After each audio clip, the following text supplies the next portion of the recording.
Magandang araw po sa inyong lahat, ha. Ako po ay naabutan na naman, no. Ako po ngayon ay kumain ng chicken feet at saka ng xiaolongbao, no, dahil naabutan ako sa kalye ng gutom, no. Kaya bihira ako lumalabas dito sa Vienna dahil hindi ko rin makain talaga yung mga pagkain ng mga Europeans. Pero kumain na lang ako ng dim sum, no, dahil naabutan nga po ako ng indulto, no, sa labas ng bahay. Anyway, ang nais ko pong pag-usapan ngayon abay may napatay daw pong BBM vlogger. Sa totoo lang po, hindi ko alam kung sino yan. Bagamat may nagsabi sa akin, grabe raw yan na makawakwak sa akin. May God bless her soul, pero hindi ko po kilala kung sino siya. Ni minsan hindi ko po napakinggan yan sa kanyang mga vlogs. No? Ang masasabi ko lang bilang matagal nang naninindigan sa karapatan ng malayang pananalita, pag pinatay po natin ang mga mamamahayag, ang mga vloggers, pinapatay po natin ang demokrasya. Alam ko, sabi ng mga tao na napakatindi daw ng kritisismo nitong napatay na BBM vlogger laban sa akin. Pero ako po, hindi ko po tinatanggal ang mga kritisismo sa mga comment section. Kasi unang-una, yan po ang dahilan kung bakit umaabot ako ng 400 million views a month. No? Habang winawakwakan ako ng mga bayaran, ng mga trolls, lalong tumitindi po ang engagement ko at mas maraming nanonood sa akin. No? Kaya sa akin, okay lang po yan. At pangalawa, naniniwala naman po ako na kahit anong katindi ang pagbabato nila sa akin, ang tao naman may sapat na pag-iisip para malaman ko anong katotohanan, anong kasinungalingan. Wika nga po ng isang American Justice, no, ang tunay na batayan sa katotohanan ay yung kapangyarihan ng isang ideya na matanggap sa malayang merkado ng ideya. So aking panawagan kay BBM po yan, kay DDS, kinakailangan lahat ng mga pinapatay na mamamahayag at mga vlogger, at pareho lang naman po sila ngayon. Wala na pong distinction ngayon sa mga journalists at vloggers, at least sa mata ng UNESCO. No?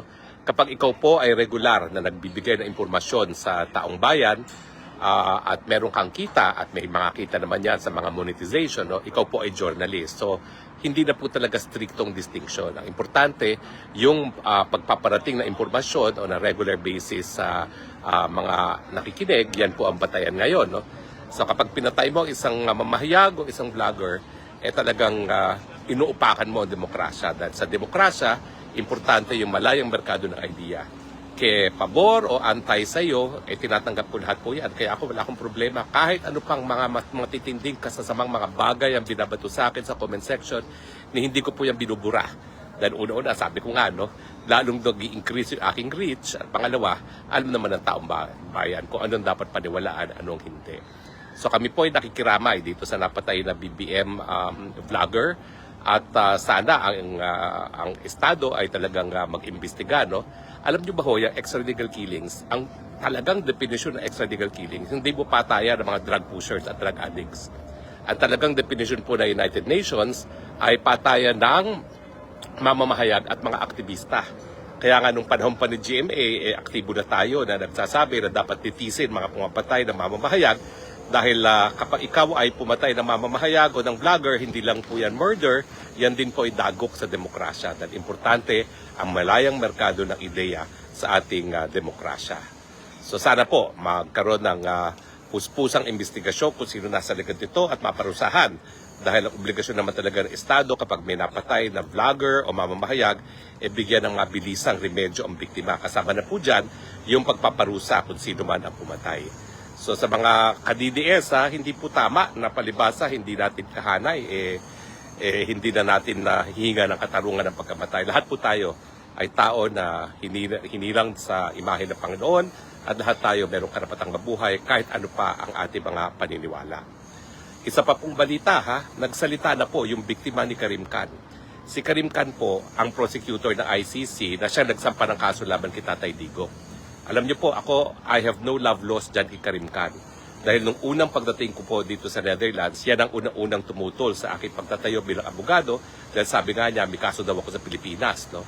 At hindi ako dapat tumayo na abogado kay Tatay Digong. Pero ayan po, nakakarma siya dahil biglang lumabas ang totoo.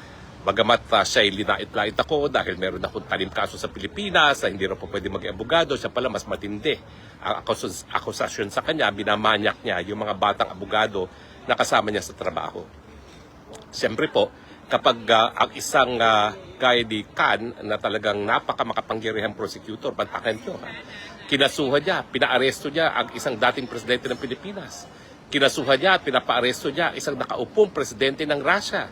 Kinasuhan niya at pinapaaresto niya isang nakaupong Prime Minister ng Israel. Ganyan kapangyarihan yung prosecutor na yan.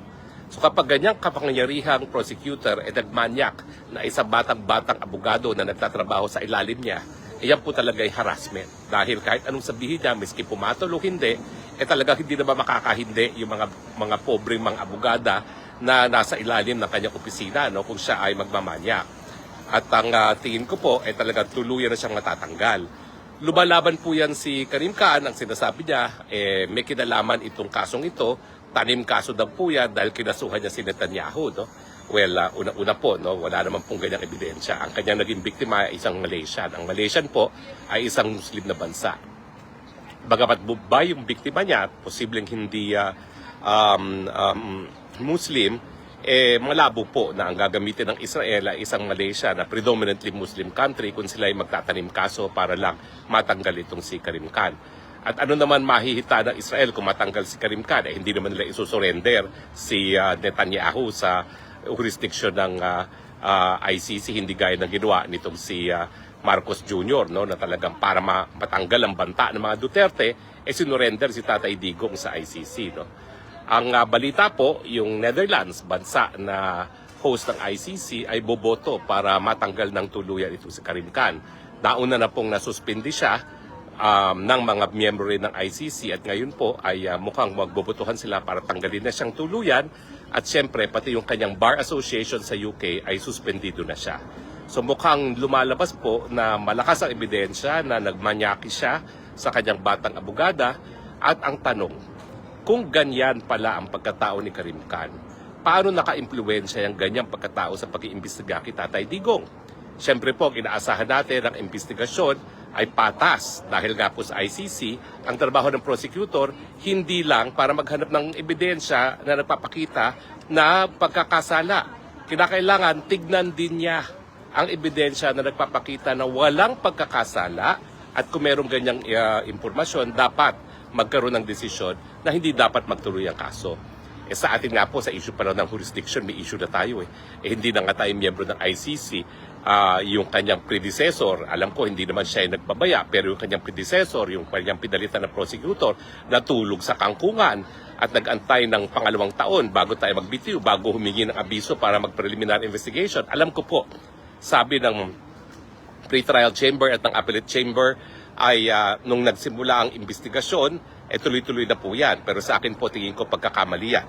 At meron naman po dalawang dating appeals chamber judges na sumasang-ayon doon sa ating posisyon na dapat wala na talagang jurisdiction ang ICC. Pero wag natin kakalimutan ha, kaya ngayon po talaga nanawagan ng Amerika sa lahat mga kaalyado na gawin ang lahat para mawala ng ICC dahil nga dito sa ICC na pagpipilit na may jurisdiction sa mga bansa na wala namang tinatanggap na jurisdiction ng ICC. Mga bansa gaya nga po na Israel, ng Russia na hindi naman kasapi sa ICC, bakit nila i-issuehan ng warrant of arrest? Ganyan din po nangyari sa Pilipinas. Nung una tayo miyembro, pero tayo bumitiw na. Bakit nagpipilit na magkaroon pa ng jurisdiction? No? So, kaya nga po, well, sa lahat ng mga pulisya ni Trump, I find myself supporting itong panawagan ni Trump na dapat brick by brick talagang buwagin ng ICC kasi nga po, ang ICC, ang lumalabas ngayon, bagamat ang pinagkasunduan ng mga naging kasapin ICC ay court of last resort sila, dahil otherwise, malalabag ang soberenya at pagiging independyente ng mga bansa, ayun nga po, binabaliwala yung pagpayag ng mga bansa na kilalanin ng ICC only as a court of last resort. Kung hindi gumagana ng mga lokal na hukuman, tignan nyo nangyayari sa Pilipinas. Bukas na bukas naman ng mga hukuman. Ang ating Korte Suprema, patuloy pag-iimbestiga sa mga patayan sa drug war. Magkakaroon tayo ng writ of amparo, writ of habeas corpus, writ of habeas data, and yet nakikihimasok sa paglilitis sa mga kaso na dapat lokal na hukuman at lokal na piskal na naglilitis. No? So yan po ang sentimiento ng Amerika. At syempre, ang Amerika ay siya nagpapadala ng mga kasundaluhan sa iba't ibang parte ng daigdig at nung minsan na nagsimula ang investigasyon ng ICC laban sa mga Amerikanong sundalo dyan sa Afghanistan.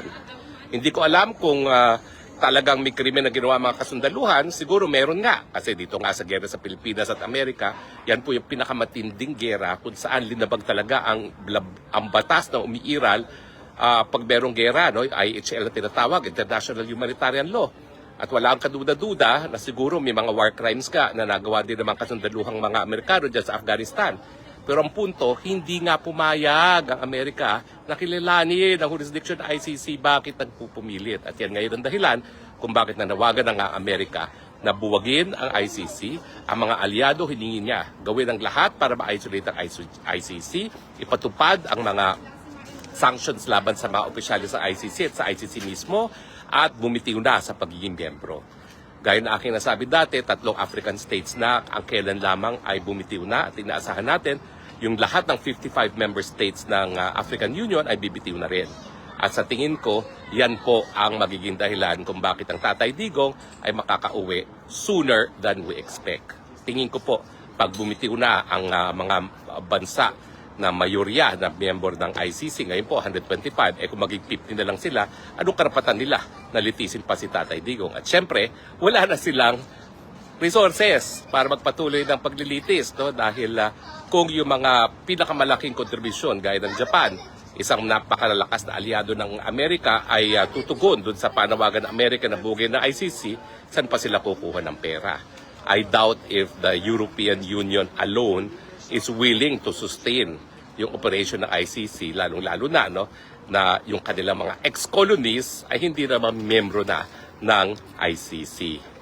Well, anyway, yan lang po ang ating pag-uusapan ngayon. Ang panalangin na sana po ay tuluyan na mabuwag ang ICC nang makauwi na si Tatay Digong, at ang panawagan. Kahit sinong vlogger, kahit sinong mamamahayag na pinatay, may obligasyon ng ang Estado na imbestigahan, parusahan ang pumapatay, dahil kapag pinaslang mo ang mga nagkakalat ng impormasyon sa malayang merkadong ideya, yan po ay krimen ng pagpatay at dagok sa demokrasya.